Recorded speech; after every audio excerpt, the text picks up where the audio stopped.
انسان دوسروں کے لیے جینا سیکھے۔ آپ علیہ السلام کی سیرت کا سبق کیا ہے؟ دوسروں کے لیے جینا سیکھیں۔ یہ اشرف المخلوقات کو سبق دیا گیا۔ بلکہ اس سے بھی بڑھ کے میں ایک بات عرض کروں، پوری کائنات کا مطالعہ کریں، پوری کائنات کا۔ درخت کبھی اپنے سائے میں نہیں بیٹھے، درختوں نے اپنا پھل خود کبھی نہیں کھایا، جانور اپنا دودھ خود نہیں پیتے، سارے فائدے دوسروں کو پہنچاتے ہیں۔ انسان کو سبق دے دیا تو اشرف المخلوقات ہے، دوسروں کے لیے جینا سیکھ لے۔ تیرے دل میں دوسروں کے لیے ہمدردی اور خیرخواہی کا جذبہ ہونا چاہیے۔ ایک خود غرض انسان، یاد رکھے، کبھی اچھا انسان کہلانے کا حقدار نہیں ہو سکتا۔ اور اس کی میں ایک مثال دے دیتا ہوں، صرف وقت کم ہے۔ ایک بندہ گھر کی چار دیواری میں صرف اپنا سوچ رہا ہے، یہ ہمارا سبق ہے اصلاحی، اور اس سبق کو ہم توجہ سے سنیں۔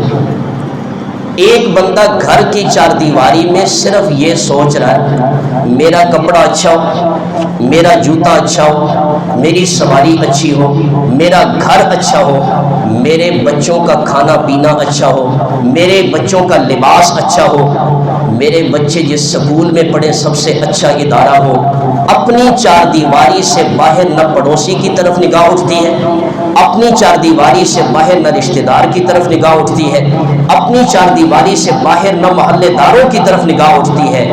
یہ بندہ خود غرض ہے، یہ بندہ اچھا انسان کہلانے کا حقدار اسلام کی نظر میں نہیں ہو سکتا ہے۔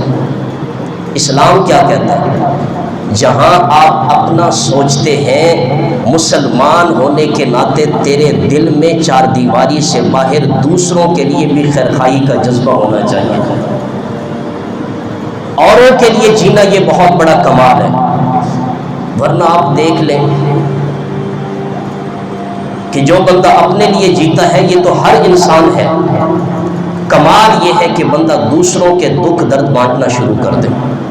اور رسول اللہ صلی اللہ علیہ وسلم کی یہی سیرت ہے۔ حضرت خدیجہ نے فرمایا وَتَحْمِلُ الْقَلَّ، آپ دوسروں کا بوجھ اٹھاتے ہیں۔ تیسری صفت جو حضرت ام المومنین حضرت خدیجہ نے بیان فرمائی، فرمایا وَتَكْسِبُ الْمَعْدُومَ، کہ جس کا کوئی کمانے والا نہیں، اللہ کے نبی آپ ان کے لیے کمائی کرتے ہیں۔ اللہ اکبر۔ میں تو ایک ایک صفت پڑھتا ہوں تو حیران ہوتا ہوں کہ آج یہ سیرت کاش ہماری زندگی میں آ جائے۔ مسلمان کہتے ہیں نا میں بے چین ہوں، میں بے سکون ہوں، میری زندگی میں سکون نہیں ہے۔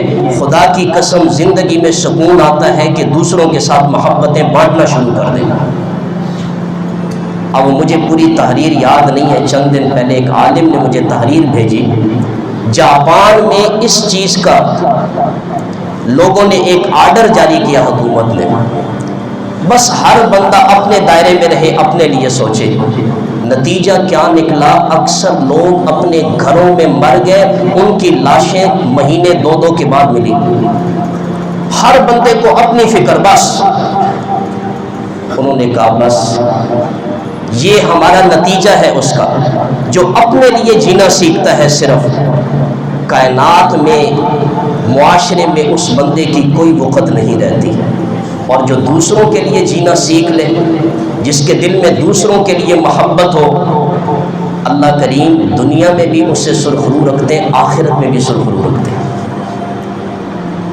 تو کیا فرمایا کہ اللہ کے نبی تکسب المعدومہ، آپ ان کے لیے کمائی کرتے ہیں جن کا کوئی کمانے والا نہیں، اپاہج ہیں، معذور لوگ ہیں، بیوہ عورتیں ہیں، یتیم ہیں، مسکین ہیں، کثیر العیال شخص ہے جس کی اولاد زیادہ ہے لیکن محنت مزدوری کرتا ہے۔ میرے نبی آپ تو ایسے کمزور ضرورت مندوں کے لیے کمانے والے ہیں، اللہ آپ کو کبھی بے آبرو نہیں ہونے دے گا۔ اور یہ ایک ایسی صفت ہے کہ جو بندہ دوسروں کے لیے اپنی کمائی میں سے حصہ نکالنا شروع کر دے، اللہ زندگی بھر اس بندے کو کبھی بھی بے آبرو نہیں ہونے دیں گے۔